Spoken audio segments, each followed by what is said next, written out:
Golpe. Pausa. Golpe. O ariete de bronze crava-se na carne de pedra.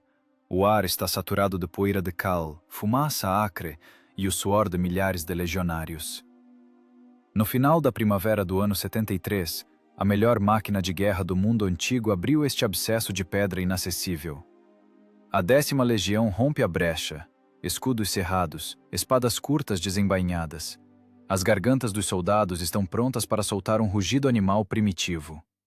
Eles anseiam pela carnificina, esperam a chuva mortal de flechas, o óleo fervente, os fanáticos enlouquecidos com seus punhais curvos. Mas, em vez do caos mortal da batalha, são recebidos por uma anomalia histórica que estraçalha a fria lógica imperial. Um silêncio. Morto. Ensurdecedor. Nem um único grito. Nem o menor movimento. Historiadores até hoje lutam com esse enigma arqueológico macabro. Como menos de 1000 condenados conseguiram roubar o triunfo do maior império sem desferir um único golpe de espada em sua hora final? A poeira baixa com uma lentidão torturante. O vento seco vindo do Mar Morto traz um cheiro adocicado de queimado. Os centuriões levantam as mãos em alerta, paralisando a formação. Um passo. Mais um passo. Sob as pesadas sandálias cravejadas, range a madeira carbonizada das barricadas rompidas. Roma veio aqui em busca de sangue quente. O Império despendeu recursos monstruosos, alterou para sempre a paisagem do deserto, reuniu dezenas de milhares de escravos para um trabalho infernal. E para quê? Para encontrar fileiras de cadáveres perfeitamente ordenadas. Coloque-se por um segundo no lugar de um infante romano. Suas mãos tremem violentamente devido à fadiga crônica. Por longos meses, você engoliu areia rangente. Carregou pedras insuportáveis sob um sol escaldante e implacável. Você odeia esses rebeldes obstinados com cada célula do seu corpo. Você invade este lugar para rasgar carne viva, para vingar os calos sangrentos e os irmãos de armas mortos. E diante de você, o vazio. O inimigo simplesmente desapareceu. O inimigo roubou descaradamente seu direito legítimo à vingança. O que você sentiria, estando no topo do mundo, onde a própria morte se tornou a única prova irrefutável da vitória dos derrotados? As crônicas imperiais adoram alardear grandes triunfos. Flávio Joséfo, o desertor e cronista oficial, escreveria mais tarde sobre esta manhã estranha, com um horror viscoso e cuidadosamente oculto. O Império estava acostumado a quebrar povos rebeldes. As legiões de ferro sabiam transformar homens livres em mercadoria submissa. A linha de montagem da escravidão processava milhares de unidades de força de trabalho sem falhas. Mas aqui, o mecanismo perfeito engasgou com o próprio poder. Os invasores caminham lentamente pelos pátios internos. Não há gritos lancinantes, não há choro lamentoso. O cheiro de cedro queimado mistura-se com o aroma denso de sangue derramado, mas já frio há muito tempo. O verdadeiro horror não reside no fato da morte em massa em si. O horror é ditado pelo cinismo frio e burocrático deste massacre voluntário. Os defensores da fortaleza não morreram em pânico cego. Eles organizaram seu fim com uma precisão matemática de gelar a alma. Famílias mortas jazem em abraços apertados. Suas roupas estão impecavelmente limpas. Logo ao lado, celeiros intactos, lotados de grãos selecionados e tâmaras secas. É um tapa na cara de Roma. Uma mensagem de escárnio, gravada para sempre nos corpos. Nós partimos por conta própria. Vocês levarão apenas cinzas frias. O triunfo de Roma, erguido sobre um silêncio mortal. O sarcasmo amargo da história reside no fato de que o exército invencível se viu completamente impotente diante de uma vontade fanática absoluta. O general Flávio Silva, o ambicioso arquiteto do grandioso cerco, permanece imóvel em meio às ruínas fumegantes.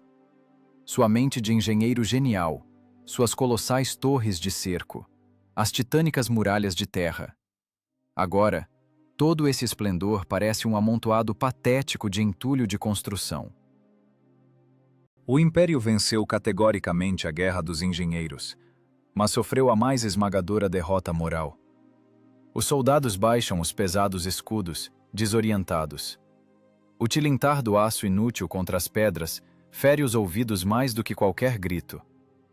O medo da multidão é contagioso, mesmo quando esse medo está revestido por uma armadura de primeira classe. Veteranos experientes, que riram na cara da morte nos campos da Europa, recuam em pavor animal diante de mulheres e crianças silenciosas. Estão paralisados por uma vontade alheia, incompreensível. Uma vontade que reduziu o instinto biológico básico de sobrevivência a uma poeira insignificante. Quem é o verdadeiro bárbaro aqui? Os romanos civilizados, que trouxeram a ordem na ponta dos pilos, ou os rebeldes desesperados, que realizaram seu terrível ritual sobre os próprios filhos em nome de uma liberdade fantasmagórica? A fé cega justifica tamanha violência extrema? Estas são perguntas profundamente desconfortáveis. Dá vontade de fugir delas imediatamente. Mas não há para onde fugir daqui.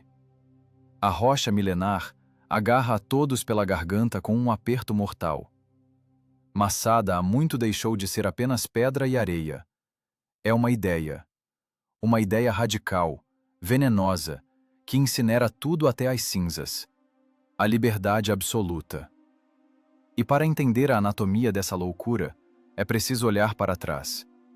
É preciso descer desta montanha maldita até os vales quentes, cobertos por fumaça negra. Lá, onde tudo começou. Naquele ano terrível em que Jerusalém se afogou no fogo, e um punhado miserável de sobreviventes voltou seus olhos estritamente para o sul. Para onde, no meio do vazio calcinado, erguia-se o luxuoso palácio de prazeres de um rei paranoico, destinado a se tornar o último bastião dos condenados. Enquanto as cinzas da Jerusalém queimada se dispersavam ao vento quente, uma nova anomalia nascia no vazio sem vida.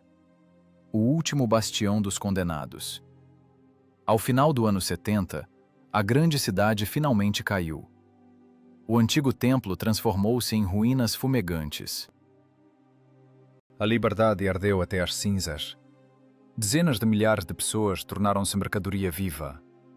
A máquina romana triturava os rebeldes, metodicamente, sem piedade, com uma eficiência burocrática de gelar o sangue. A linha de montagem da escravidão funcionava sem uma única falha. Centenas de milhares de destinos eram reduzidos a pó cinzento. As pessoas perdiam seus nomes para sempre. Tornavam-se simples inventário. O preço de um ser humano nos mercados de escravos despencou. Um escravo valia menos que um cavalo velho e doente. Era uma indústria colossal de quebra do espírito humano. Mas uma pequena parte dos radicais recusou-se a baixar a cabeça. Os sicários, homens do punhal, fanáticos. Eles escolheram o exílio voluntário. Partiram para o deserto sem água. Fugiram estritamente para o sul, para onde a terra morta e incandescente se encontra com um céu implacável e escaldante. No meio desse vazio venenoso e calcinado, erguia-se uma obra-prima monumental. Massada. O topo de um penhasco íngreme. Uma fortaleza natural perfeita. O gênio arquitetónico do rei paranoico, Herodes, tornou-a absolutamente inacessível. Palácios luxuosos de vários níveis, mosaicos intrincados, enormes reservatórios de pedra. Eles coletavam cada gota da rara água da chuva. Termas romanas equilibravam-se perigosamente na beira de um abismo sem fundo. Os afrescos assombravam a imaginação. Por que erguer tal luxo em um lugar onde a própria sobrevivência beira um milagre? O governante morto construiu esse esplendor insano para escapar de seus próprios demónios. Os fugitivos transformaram seus salões iluminados em um altar sombrio. O luxo imperial frio colidiu brutalmente com a ascese desesperada da sobrevivência. Olhe para este mundo com os olhos cansados de um sicário anônimo. Suas sandálias há muito estão gastas em sangue. Os músculos se contraem pela desidratação terrível. Atrás de você, as cinzas da sua casa escurecem. Você escala lentamente o estreito caminho da serpente. Um passo. Uma parada. um suspiro pesado. Cada metro é conquistado com uma dor incrível. Você finalmente atinge o topo. Ao redor, o sol branco cega. Abaixo jaz o vazio marciano infinito. O elegante palácio de prazeres torna-se instantaneamente seu último refúgio, um posto avançado de sobrevivência paranoica. Aqui não há lugar para fraqueza. Não há lugar para o menor compromisso. A coesão sectária da comunidade fortalecia-se a cada pôr do sol. Quase 1000 almas, homens, mulheres, crianças assustadas. Todos estavam firmemente unidos por uma teologia radical. A morte é sempre preferível às correntes da escravidão. Eles estocavam cuidadosamente grãos selecionados. Os armazéns transbordavam com suprimentos de décadas atrás. O ar seco do deserto os preservou perfeitamente. As pessoas secavam meticulosamente tâmaras doces. Limpavam diariamente suas armas curtas e mortais. Viviam em constante espera pelo fim. Você conseguiria criar um filho nos luxuosos salões reais? Você entendia perfeitamente a inevitabilidade do final. Você preparava as crianças todos os dias para o sacrifício. Passaram-se longos meses de silêncio absoluto. Os anos seguiam seu curso. A rocha solitária parecia inalcançável. Mas a parede ilusória do isolamento ruiu. Os sicários esqueceram a principal regra não escrita do império. Roma nunca esquece. Roma nunca perdoa dívidas. O sistema sempre vem atrás dos infratores, mesmo no confim do mundo conhecido. Na primavera de 73, a paz morta do deserto sofreu uma enorme rachadura. No horizonte turvo, surgiu uma densa poeira cinzenta. Primeiro um pouco, uma faixa mal visível. Depois mais. Ela crescia, subia até os céus. Não era uma tempestade de areia comum. A terra tremia levemente. O sopro de um destino inevitável se aproximava.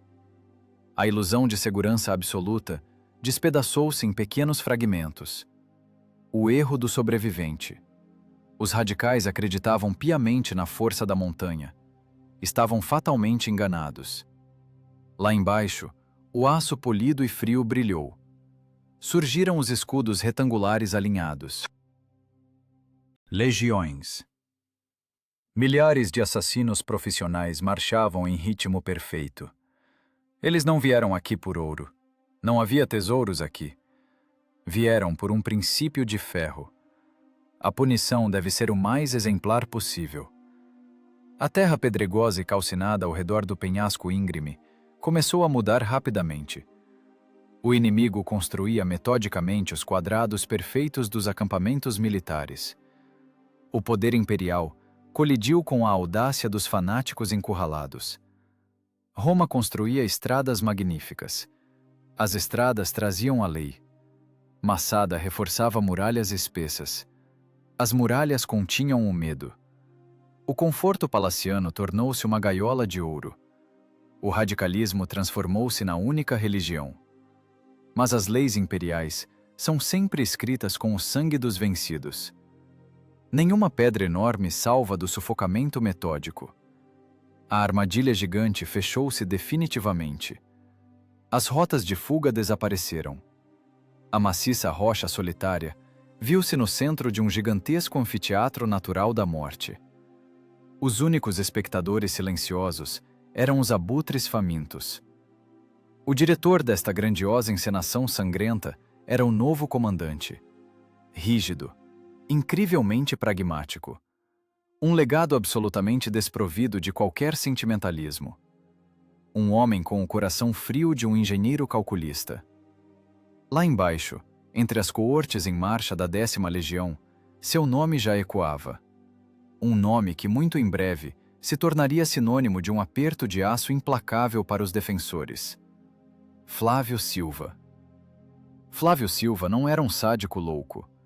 Ele era um engenheiro metódico da morte. O novo governador romano chegou ao pé do penhasco com uma tarefa clara: reduzir os rebeldes a pó. Não apenas punir, mas destruir a própria ideia de desobediência. Sob seu comando rígido, estava a ilustre 10ª Legião. Quase 10.000 soldados perfeitamente treinados. Uma máquina de destruição com um coração absolutamente frio. Eles não se lançaram cegamente contra as muralhas inacessíveis. Começaram a sufocar metodicamente a montanha rebelde. Em meados da primavera de 73, uma barreira contínua ergueu-se ao redor do penhasco. Uma muralha de circunvalação. Mais de 3 quilómetros de alvenaria perfeita. 8 acampamentos militares de geometria rigorosa. O laço no pescoço dos sitiados apertou-se lentamente. Roma prendeu Massada em um aperto mortal. Sinta este contraste de gelar o sangue. Lá no alto, fervem orações ardentes. Os sicários apertam seus punhais curvos até os dedos estalarem. O ar está densamente impregnado de êxtase religioso.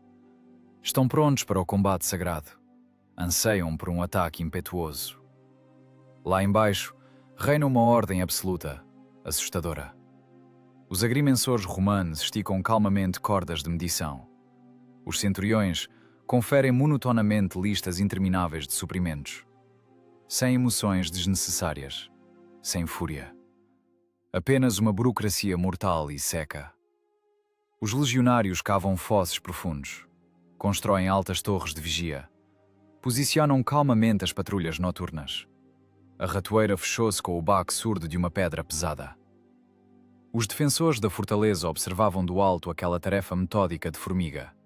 Eles sorriam com desprezo. Como o Império Pomposo pretendia tomar um penhasco de 400 metros de altura? Era pura loucura.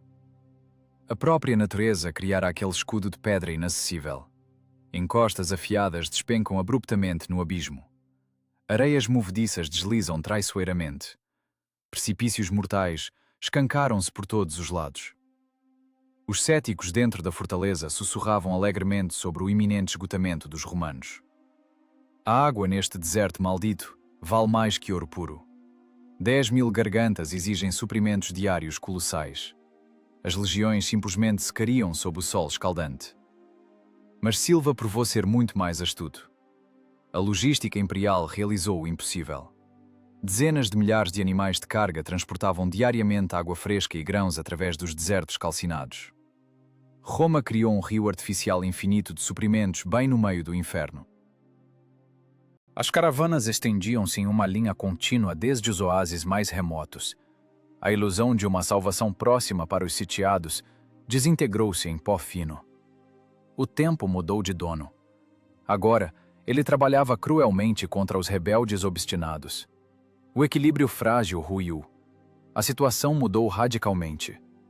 Em um dos dias abafados e quentes, os engenheiros romanos pararam na encosta oeste. Lá havia um promontório rochoso branco. Uma larga ponte natural que conectava a montanha solitária ao enorme planalto vizinho. Silva olhou longa e atentamente para aquela anomalia geológica. Em sua mente calculista, nasceu um plano incrivelmente cruel e grandioso. Se o Império não pode tomar a montanha facilmente, o Império construirá sua própria montanha artificial. Você já viu o triunfo da crueldade humana sobre a natureza? É uma visão assustadora. Os romanos decidiram erguer uma rampa de cerco colossal, uma rampa artificial, diretamente do sopé até o topo, uma estrada grandiosa para os céus, uma estrada feita de terra batida, pedra branca e sofrimento humano insuportável. A ordem soou seca e rotineira. Dezenas de milhares de escravos foram reunidos no sopé. A máquina burocrática de Roma iniciou seu trabalho metódico e sufocante.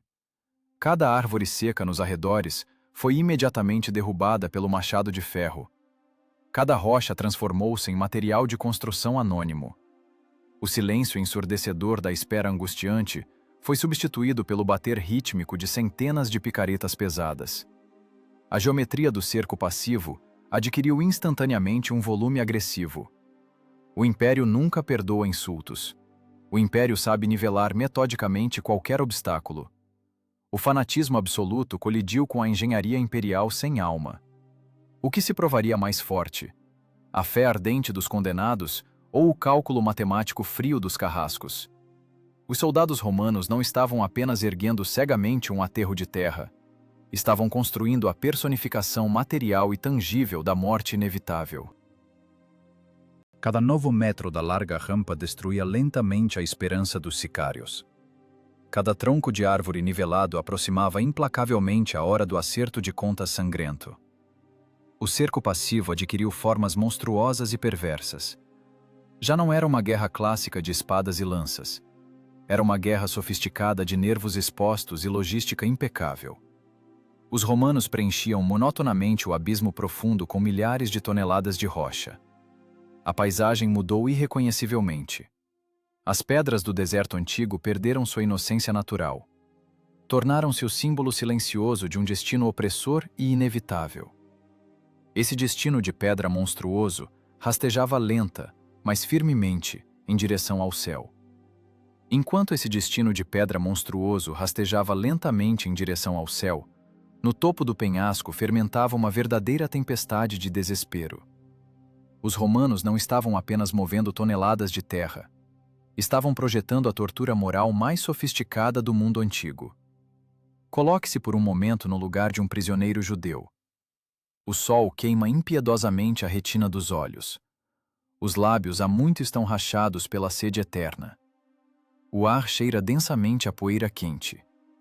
Suas mãos estão esfoladas até a carne viva pelas pedras brutas. Atrás de você, o chicote de couro do feitor romano estala ritmicamente. Um golpe curto, uma dor aguda, um novo passo. Você carrega um cesto insuportável com rocha. Para onde? Para o alto, em declive acentuado, até as muralhas. Atrás dessas muralhas escondem-se seus irmãos livres. A máquina romana força você metodicamente a construir a estrada para a morte inevitável deles. O mecanismo imperial sempre atinge o ponto mais vulnerável. Como escreveu Flávio Joséfo, o astuto general Silva usou deliberadamente os compatriotas prisioneiros dos sitiados para os trabalhos mais infernais. Foi um cálculo absolutamente sádico. Os sicários nas muralhas paralisaram em um profundo torpor. Eles haviam preparado antecipadamente enormes e pesados rochedos. Tinham afiado suas flechas de madeira. Queriam lançar uma chuva de morte inevitável sobre os elmos romanos. Mas quem eles viram lá embaixo? Os seus. Compatriotas exaustos, arrastados para o jugo mortal de uma guerra alheia. Você seria capaz de lançar um enorme rochedo sobre a cabeça de seu irmão de sangue, em nome do triunfo fantasmagórico de uma ideia? Um objetivo elevado justifica o assassinato a sangue frio de um escravo inocente? Os sicários baixaram lentamente as mãos.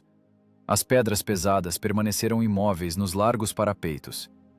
Uma profunda paralisia moral imobilizou os defensores da fortaleza inacessível. Em meados do exaustivo verão de 73, a montanha transformou-se definitivamente em um canteiro de obras gigante. O calor enlouquecia as pessoas. O ar literalmente derretia sobre as pedras incandescentes. Os engenheiros romanos dirigiam friamente esse processo insano. Mediam com precisão os ângulos de inclinação. Calculavam cuidadosamente a carga máxima sobre os grossos suportes de madeira. A burocracia da morte funcionava sem uma única falha. A cota diária de produção era cumprida segundo a segundo. Os prisioneiros caíam em massa por exaustão extrema.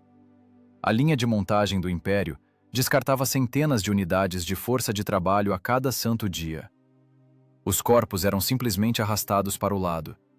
Às vezes, os mortos eram cobertos com terra fresca, diretamente na base da rampa. A construção categoricamente não tolerava atrasos. Roma erguia estradas magníficas e retas em nome da lei. Mas aqui, Roma construía uma vasta escadaria para o inferno, com o objetivo de assassinar a própria esperança. A geometria da rampa de cerco era impecável. Pedras brancas eram assentadas com firmeza em uma estrutura sólida. Toras maciças vinham de longe. A terra era metodicamente compactada por milhares de pés. A montanha milenar gemia sob o peso insuportável daquela excrescência artificial. De repente, um estalo pavoroso e ensurdecedor. Os andaimes de madeira não suportaram a pressão colossal. Parte da imensa encosta oeste deslizou rapidamente, toneladas de pedra despencaram no abismo sem fundo. Dezenas de escravos desapareceram para sempre em uma nuvem cinzenta e sufocante. A ameaça mortal de fracasso de toda a campanha pairava no ar denso. Os centuriões sacaram instantaneamente suas espadas de aço. O pânico cego poderia destruir meses de trabalho forçado. Mas o sistema esmagou rapidamente o caos nascente. O som ríspido da trombeta militar restaurou a ordem de imediato. A disciplina de ferro engoliu o medo primitivo. Novos grupos de prisioneiros avançaram, resignados, para a borda instável. Começaram a reconstruir o trecho desmoronado diretamente sobre as valas comuns ainda frescas. Após longos meses de um pesadelo contínuo, as sombras se tornaram mais longas. O curto crepúsculo de outono caiu sobre a areia fria do deserto. O trabalho de terraplenagem finalmente chegou ao fim. Foi um momento de horror existencial paralisante. A larga rampa branca encostou diretamente na base de pedra da muralha milenar. A distância salvadora entre o predador e a presa reduziu-se a zero. O abismo profundo desapareceu. A armadura psicológica dos defensores sofreu uma rachadura imensa. O cerco passivo deixou de ser apenas uma questão de tempo. Tornou-se uma questão de contato físico bruto. Os rebeldes perderam para sempre sua principal vantagem estratégica. A altura não protegia mais ninguém. Os romanos subiram insolentemente ao mesmo nível dos deuses daquela montanha maldita. Criaram a plataforma larga e perfeita para sua artilharia assassina. O silêncio no topo tornou-se fisicamente insuportável. As pessoas olhavam resignadas para a estrada larga de terra batida. Parecia uma ferida aberta terrível no corpo do deserto antigo. A cruel guerra de nervos terminou com a vitória absoluta do pragmatismo romano. A engenharia imperial quebrou a vontade do inimigo antes mesmo do primeiro golpe de espada. Mas a gigantesca rampa de terra era apenas um alicerce sólido. Aquele enorme palanque exigia seu principal instrumento de execução. Os legionários limparam rapidamente uma área plana. Prepararam um piso firme de tábuas grossas. O ar encheu-se com o ranger de cordas esticadas. Ouviu-se o tilintar pesado de peças de bronze. O destino de pedra tomou uma nova forma. No horizonte, ergueu-se uma torre de cerco colossal que tapou o sol para sempre. A colossal torre de cerco bloqueia o sol. Uma silhueta negra gigantesca rasteja lentamente pela rampa de terra fresca. A altura da estrutura de madeira chega a quase 30 metros. Está densamente revestida com grossas chapas de ferro. A engenharia militar romana se apresenta em todo o seu esplendor de um aço aterrador. O Império trouxe a morte para o deserto. Uma morte blindada em metal impenetrável.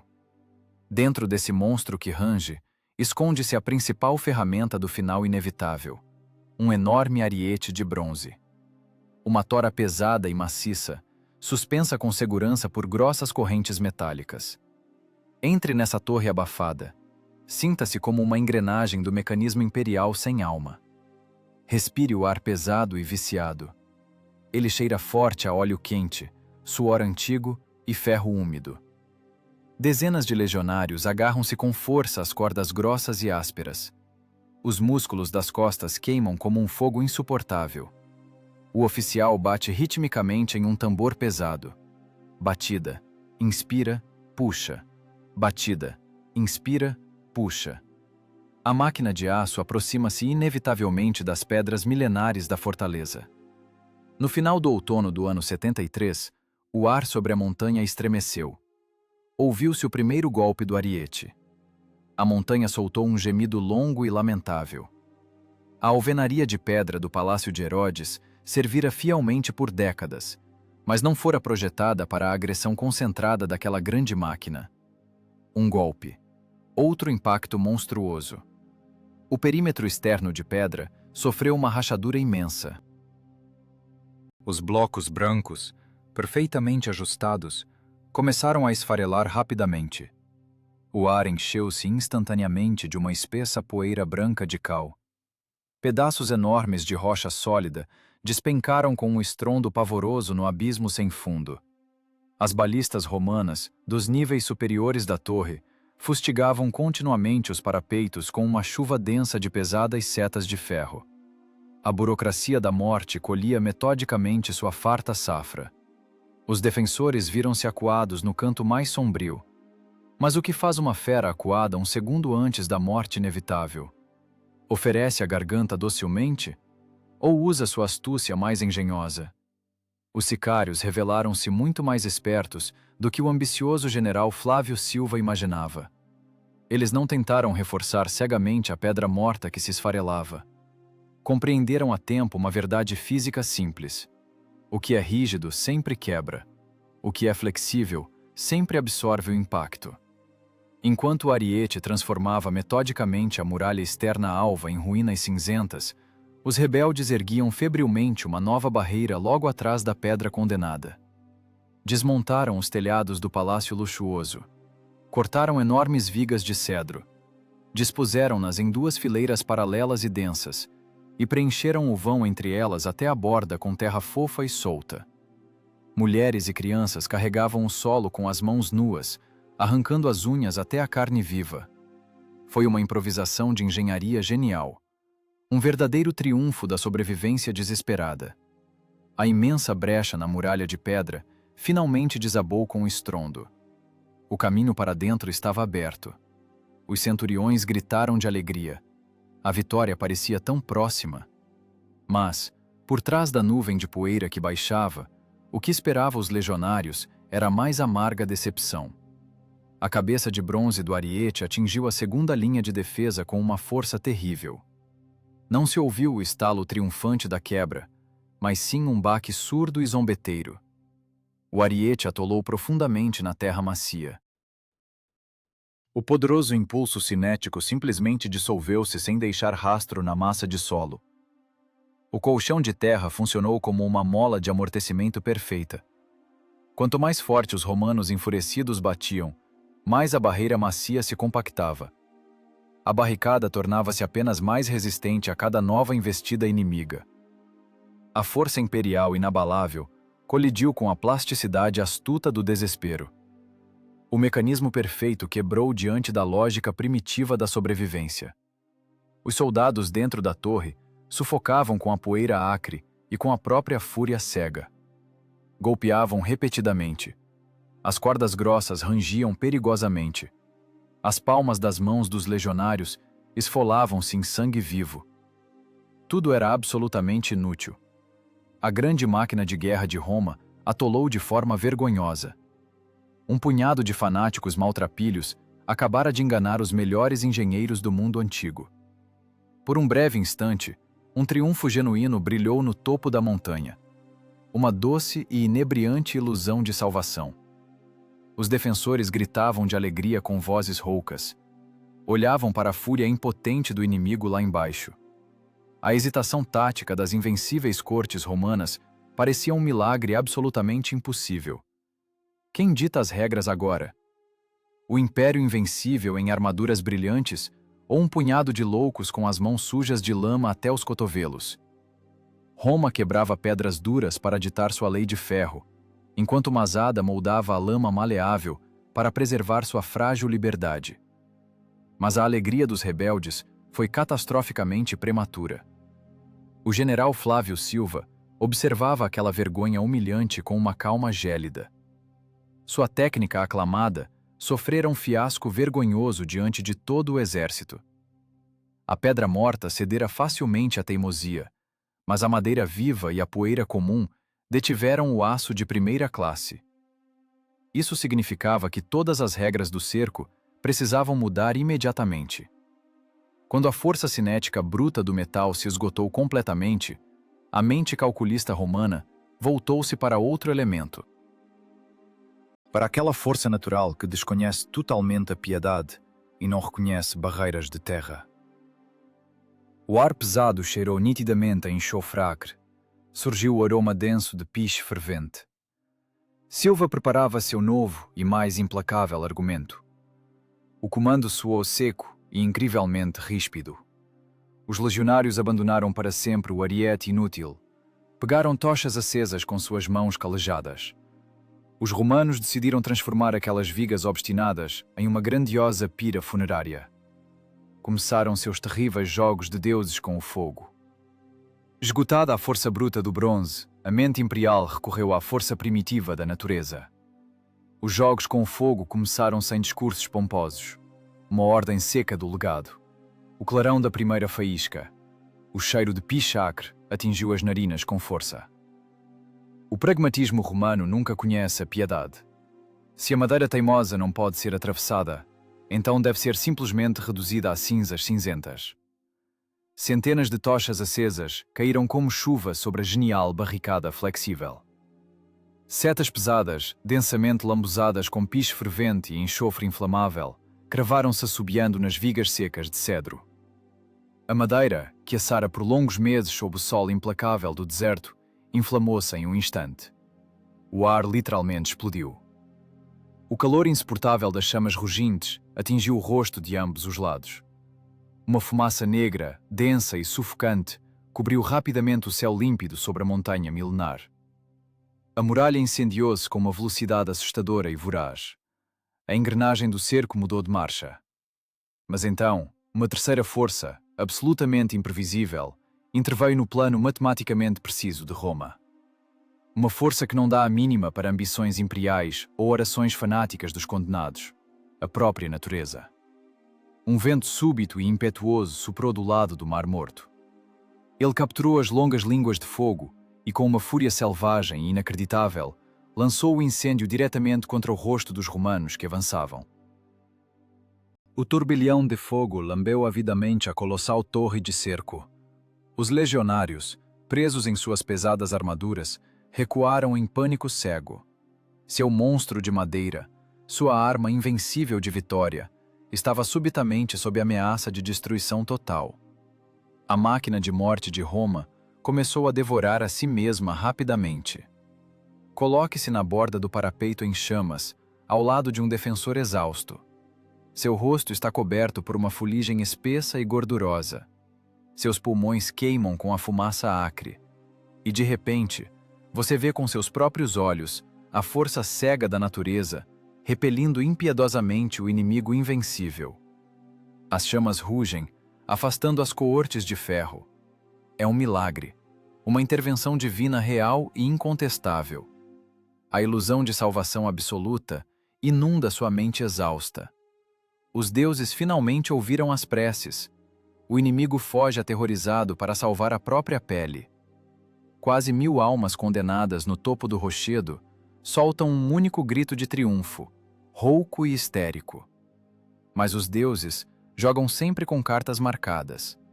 O escárnio divino do destino dura apenas o suficiente para permitir que a esperança ingênua floresça, para então arrancá-la cruelmente pela raiz. O vento forte cessou subitamente. Uma pausa morta e sufocante pairou como uma pedra pesada sobre o campo de batalha.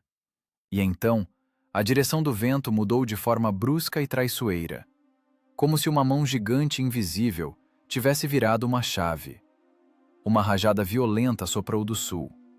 Ela capturou a gigantesca muralha de fogo e, com todo o ódio da natureza, lançou-a de volta contra a barricada de madeira dos rebeldes. O que você sente quando o próprio céu primeiro lhe dá a vida e 1 minuto depois assina friamente sua sentença de morte? Como é possível manter a sanidade quando o livramento milagroso se transforma instantaneamente na tortura mais refinada e sádica? Você seria capaz de continuar acreditando, vendo os céus queimarem pessoalmente seu último escudo? As chamas cegas morderam a estrutura de madeira com fúria redobrada. As grossas vigas de cedro estalavam alto, quebravam-se ao meio e transformavam-se rapidamente em brasas vermelhas incandescentes. O colchão de terra que poucas horas antes absorvera tão brilhantemente os golpes monstruosos do ariete de bronze, agora desmoronava inutilmente em uma enorme cratera ardente. A barricada engenhosa estava definitivamente condenada. A fortaleza estava condenada. A natureza proferiu sua sentença final, absolutamente impiedosa.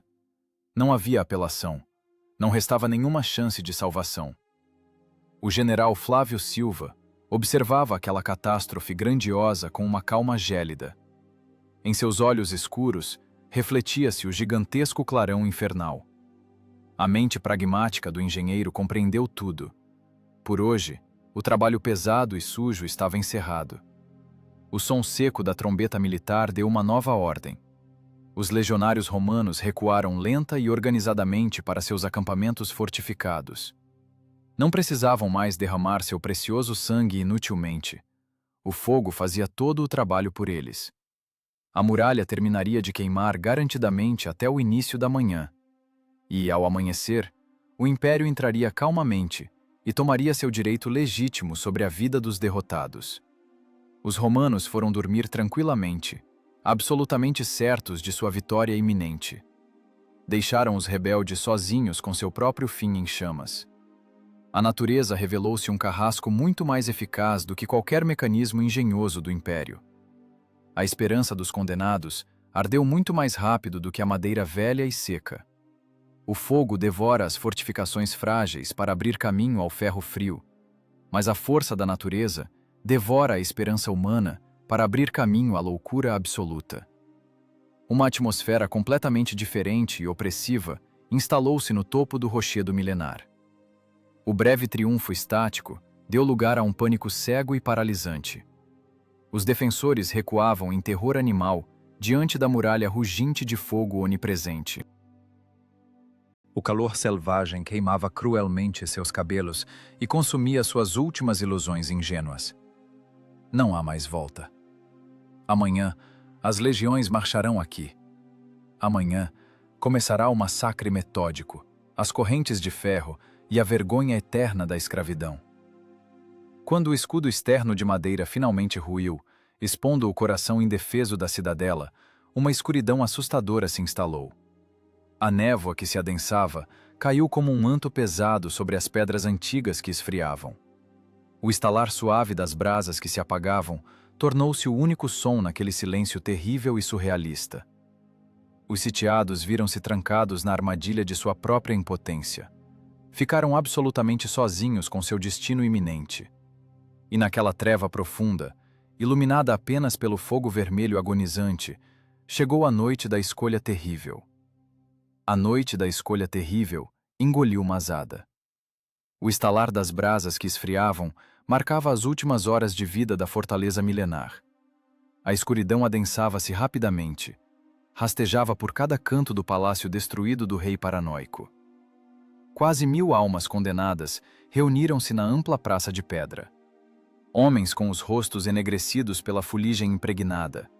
Mulheres apertando convulsivamente bebês adormecidos contra o peito ressecado.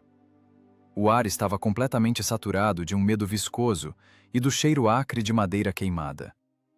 A espera pelo milagre divino estilhaçou-se. Os céus calaram-se.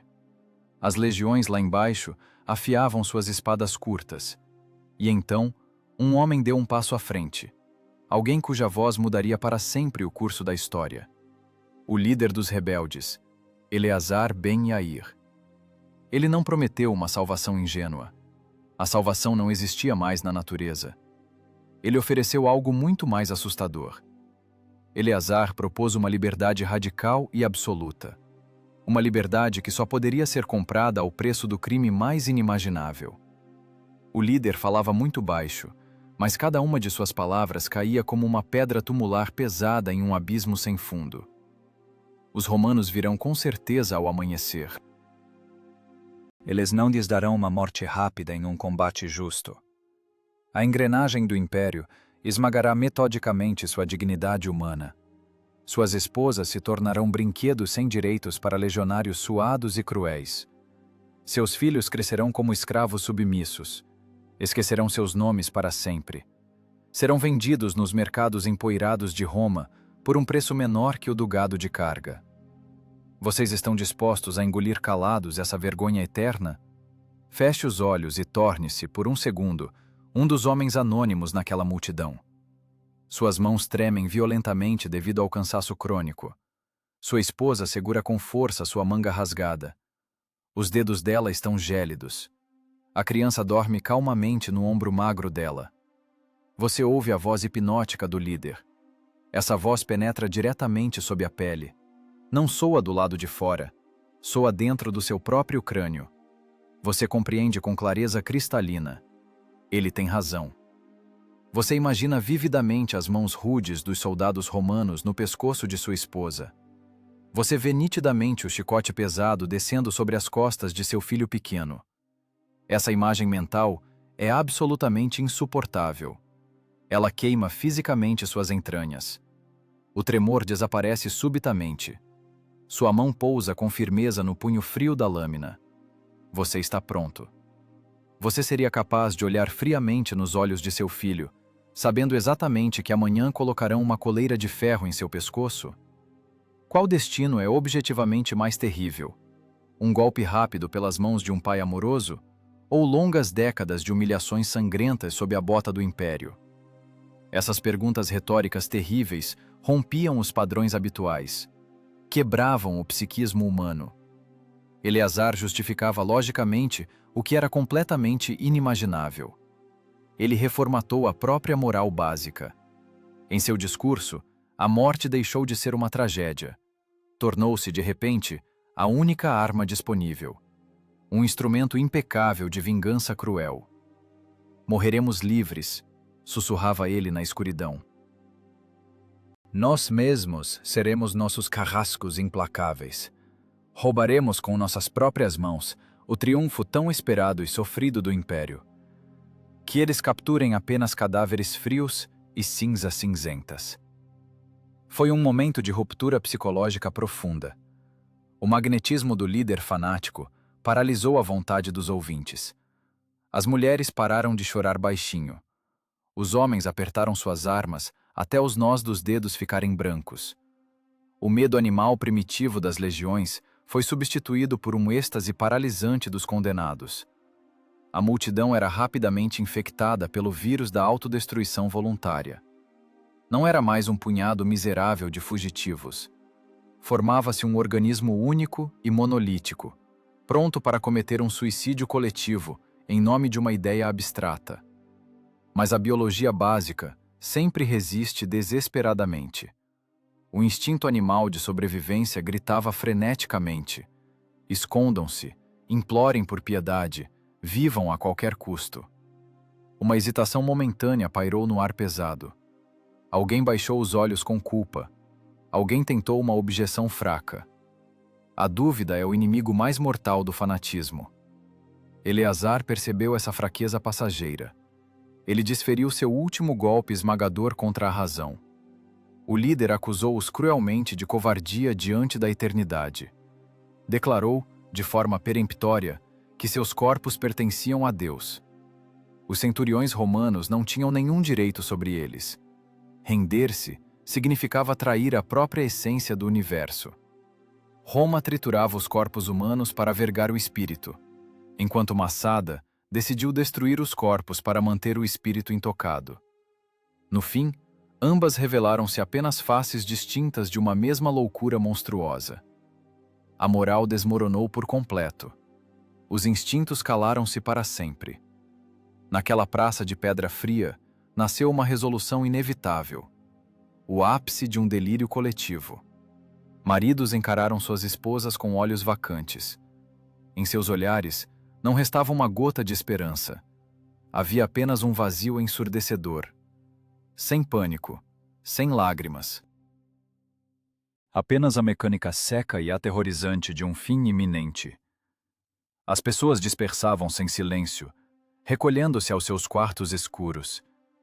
Roma ainda dormia profundamente em seus acampamentos ordenados lá embaixo, mas, no topo, já se iniciava o ritual sangrento dos invictos. O ritual começou em um silêncio absoluto, sobrenatural. Sem gritos lancinantes por socorro, sem tentativas histéricas de fuga. As pessoas retornavam caladas aos seus aposentos sombrios. Não fugiam do destino, caminhavam ao encontro dele com uma pontualidade de gelar a alma. Primeiro, os rebeldes destruíram tudo o que era material. Todo o luxo saqueado ou cuidadosamente preservado durante anos de isolamento rigoroso, tecidos caros, móveis de madeira entalhada e tesouros ocultos, foi lançado em fogueiras ardentes. queimavam seu passado com sangue frio. No entanto, deixaram deliberadamente os enormes celeiros intactos. Montanhas de grãos selecionados, jarros pesados de óleo e vinho, tâmaras secas e doces, permaneceram em seus devidos lugares. Por que deixar provisões valiosas para o inimigo mortal? Não foi um descuido. Foi um escárnio seco e calculado na face do império invencível. Que os legionários romanos vissem que os defensores não passavam fome. Que compreendessem claramente que a morte em massa foi resultado de uma escolha absolutamente livre, e não do desespero banal de ratos exaustos encurralados em um porão vazio. E então começou a fase mais insuportável daquela longa noite. Uma burocratização monstruosa da morte em nome de um objetivo supremo e radical. Homens abraçavam suas esposas com força, beijavam seus filhos assustados pela última vez e, em seguida, cumpriam seu dever terrível e metódico. Sem pânico, sem demonstrar a menor fraqueza biológica. Era uma linha de montagem macabra operando ao reverso, não pela continuidade da linhagem, mas pela eliminação perfeita de um espírito rebelde. Coloque-se no lugar de um desses pais naquele quarto abafado e mal iluminado. Você aperta contra o peito o corpo franzino de sua filha pequena. Sente a batida rápida do coração dela. Sussurra palavras de conforto em seu ouvido, prometendo um encontro breve onde os romanos jamais chegarão. Você fecha os olhos dela com cuidado. Sua mão faz um movimento rápido, inevitável. Você não é um carrasco cruel nesse momento. Você é um salvador misericordioso. Acaba de arrancá-la para sempre das garras imundas da escravidão romana. Você comprou a liberdade eterna dela, pagando o preço mais insuportável e monstruoso de todos. Você seria capaz de anular o instinto básico de preservação da prole em nome de uma preservação ilusória da dignidade? As pessoas estão dispostas a perdoar os grandes impérios por sua crueldade metódica, mas ninguém jamais perdoará os fanáticos por seu amor matemático pela própria morte. O hálito pesado da morte cobriu rapidamente toda a cidadela. Nos chãos de pedra fria, jaziam agora centenas de corpos inertes, dispostos em fileiras perfeitamente alinhadas. Famílias ordenadas em seus últimos abraços. A submissão ao destino fatal aniquilou completamente o instinto de sobrevivência. 960 pessoas transformaram-se, metodicamente, em uma estatística histórica silenciosa. Mas o trabalho sangrento ainda não havia terminado. Restavam os vivos, aqueles mesmos homens que cumpriram sem hesitar seu terrível dever familiar. Eles se reuniram em meio às ruínas fumegantes, com mentes que já haviam abandonado os limites da normalidade. Precisavam escolher 10 executores para o ato final. Escolheram por sorteio. Séculos depois, arqueólogos encontrariam essas evidências macabras. Pequenos fragmentos de jarros, os óstracos. Neles, nomes riscados com uma caligrafia apressada. A mecânica desse sorteio apavora mais do que qualquer rio de sangue.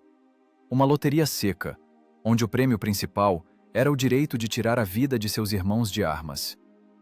Um dos cacos trazia o nome do líder. O chefe compartilhou o destino de seu rebanho. Os 10 escolhidos percorreram metodicamente as ruínas, cumprindo seu dever final sobre os demais homens. Estes ofereciam o pescoço de forma absolutamente voluntária. Ninguém implorava por piedade.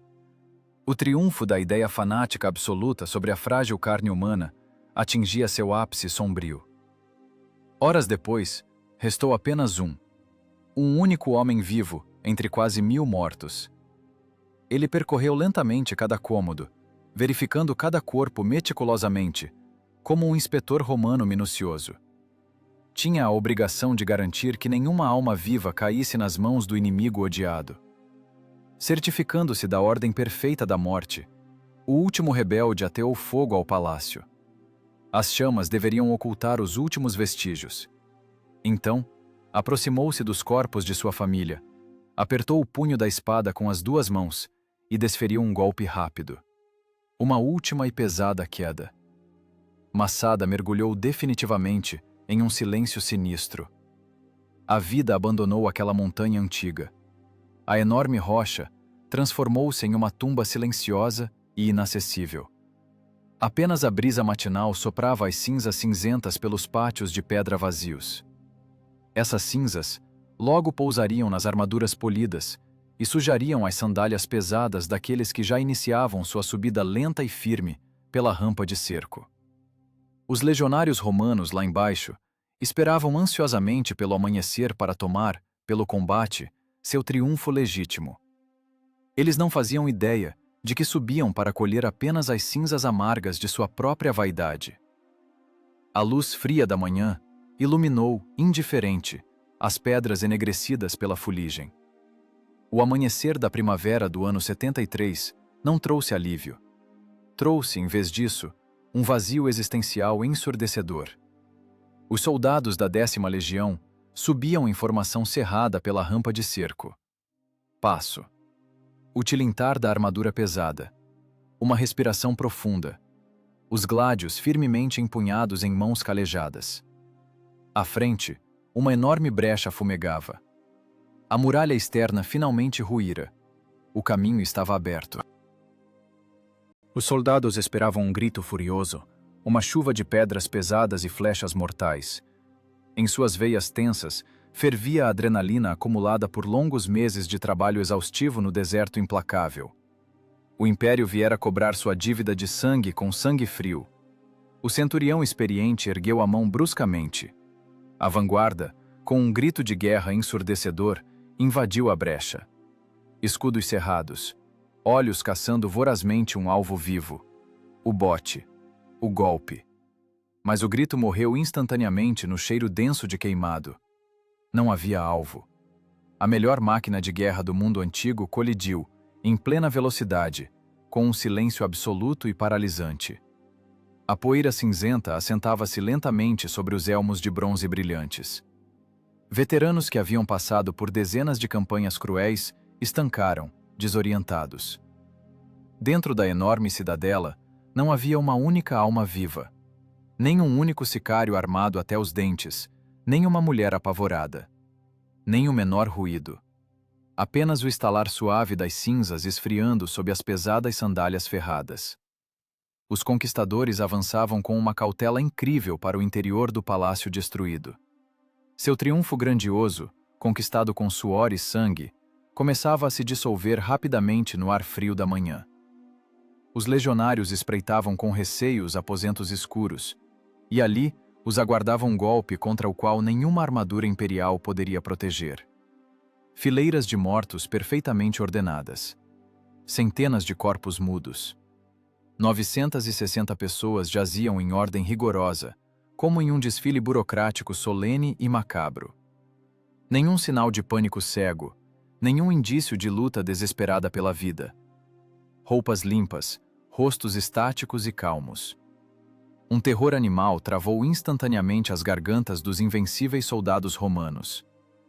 Eles vieram com a confiança de carrascos implacáveis, mas acabaram sendo apenas espectadores patéticos e atrasados de um final alheio e incompreensível. A verdadeira e esmagadora derrota de Roma não residia no número de vidas perdidas de seus legionários, mas na completa e absoluta impotência diante da vontade alheia.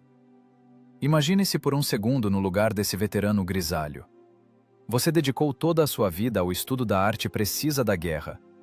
Sua legião gloriosa é um instrumento de submissão impecável. Vocês despenderam esforços monumentais.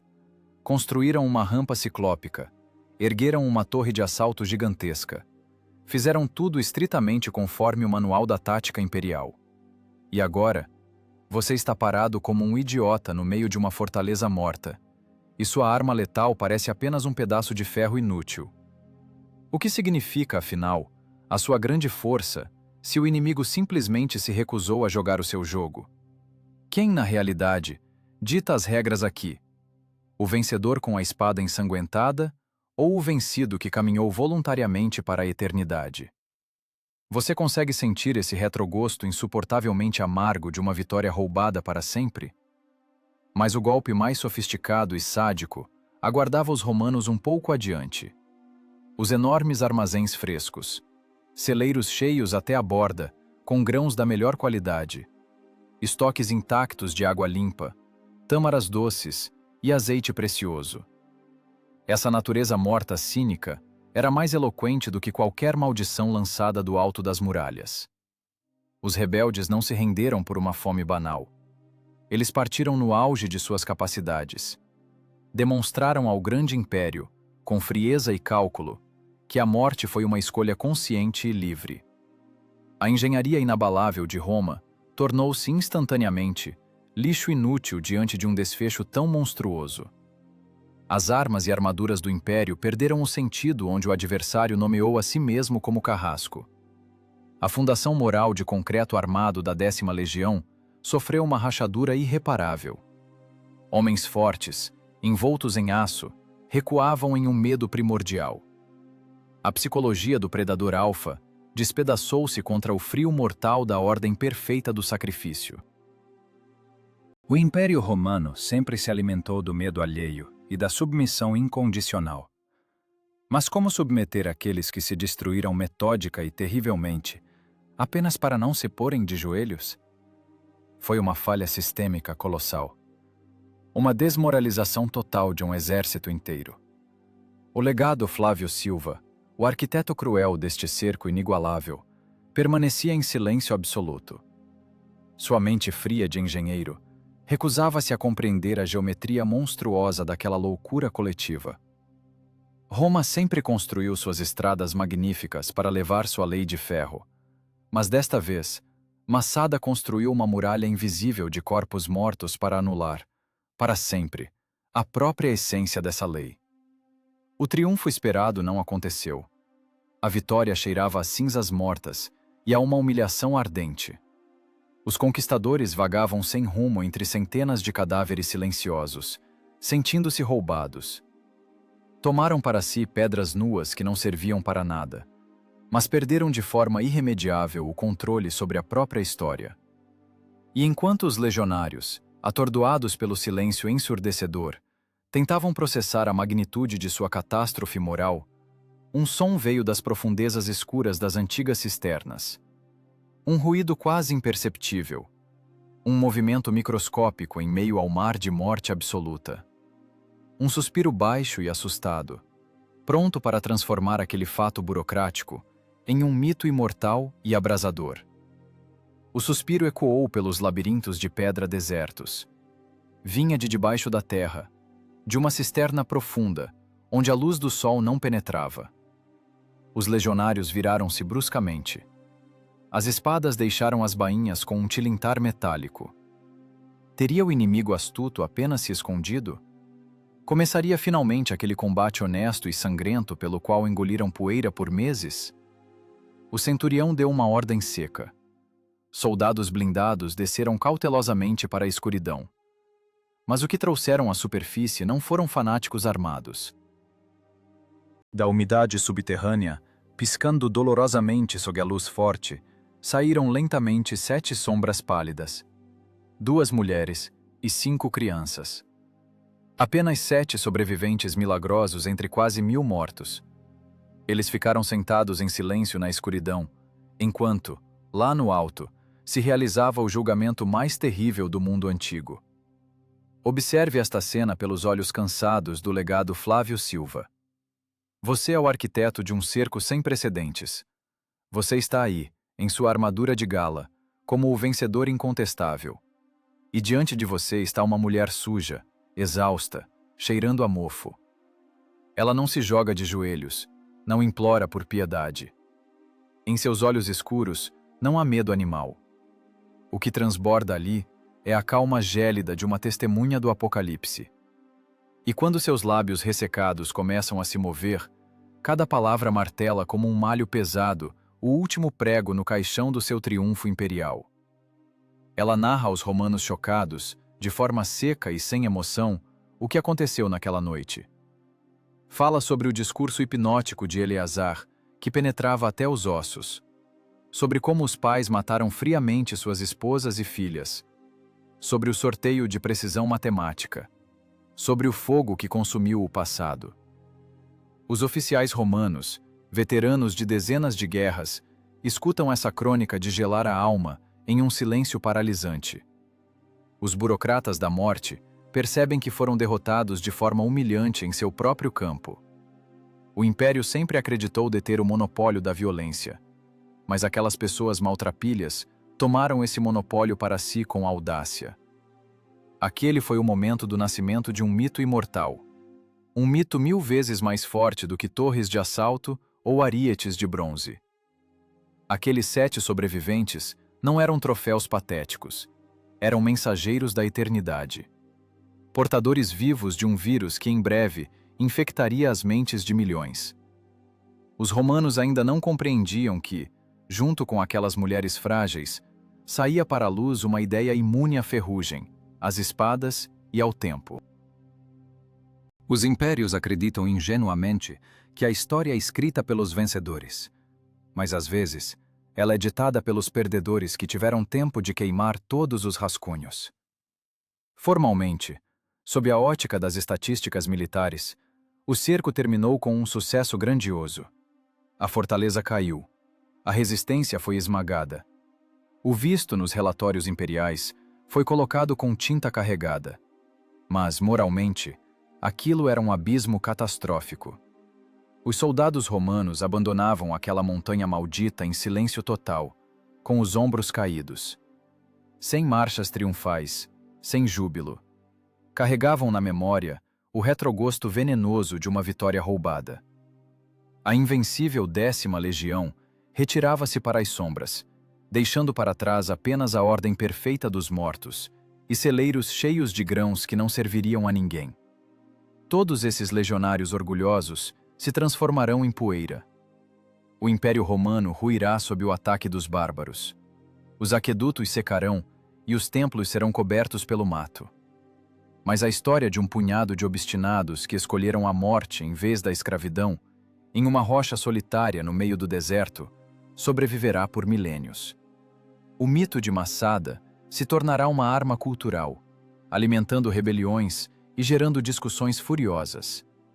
Tornar-se-á o símbolo da liberdade intransigente, fundido para sempre na forma terrível de um suicídio coletivo.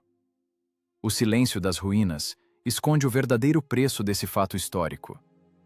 A memória humana abre caminho através dos séculos. Historiadores discutirão inconsistências arqueológicas. Moralistas condenarão o fanatismo. Mas o fato frio permanece. Esta montanha morta mudou as regras do jogo entre poder e submissão. E agora, na beira desse abismo, ouvindo o sussurro do vento seco do deserto, faça a si mesmo uma última pergunta, a mais desconfortável de todas. Se a liberdade absoluta exige a destruição, pelas próprias mãos, daquilo que você mais ama no mundo, não se tornaria tal liberdade apenas a forma mais sofisticada e sombria do mal absoluto?